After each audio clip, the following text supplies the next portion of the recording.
সকাল কিংবা বিকেলের নাস্তায় খুবই মজাদার খাবার আলু পরোটা। আসসালামু আলাইকুম রহমতুল্লাহি ওয়া বারাকাতুহু। আলু ভর্তার রেসিপি তো আমরা সবাই জানি। প্রথমে আলুটা ভালো করে ধুয়ে সিদ্ধ করে ম্যাশ করে নিতে হবে। ম্যাশটা একটু ভালোভাবে করে নিতে হবে যাতে দানা না থাকে, যেহেতু আমরা আলু পরোটা বানাবো।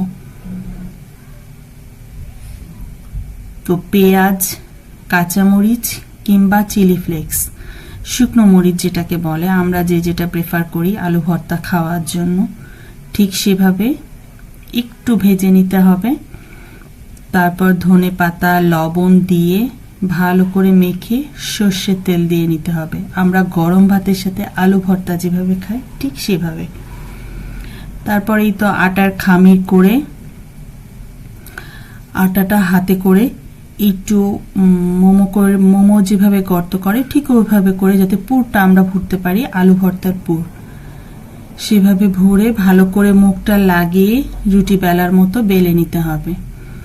এভাবে করলে এটার শেপ ভালো আসে না, বাট খেতে খুবই মজা হয়, যেহেতু বেললে এটা ফেটে ফেটে যায়, ফেটে আলুগুলো বের হয়ে আসে। যখন ভাজা হয় তখন আলু পরোটা সুন্দর ভাজা ভাজা হয়, তখন খেতে বেশ মজা লাগে এভাবে করলে।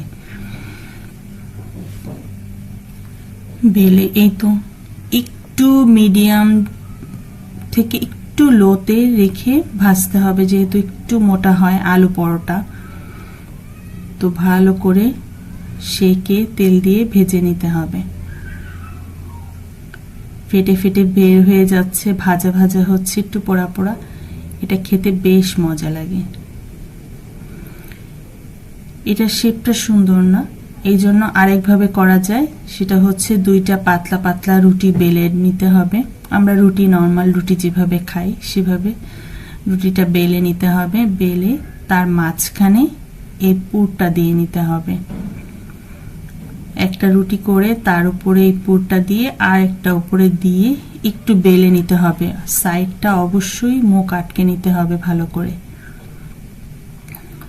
তারপর একটু বেলে ভেজে নিতে হবে।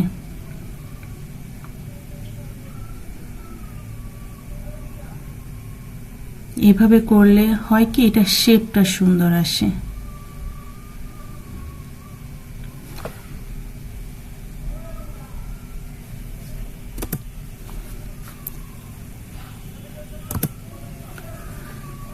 তারপরে তো ভালো করে ভেজে নামিয়ে নিতে হবে।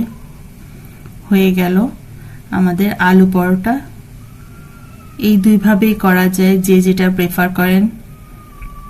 যদি শেপ সুন্দর খেতে চান তাহলে এভাবে, আর যদি ফেটে গেলে ওইভাবে খেতে চান তাহলে ওভাবে। অবশ্যই ট্রাই করবেন আলু পরোটা। আল্লাহ হাফেজ।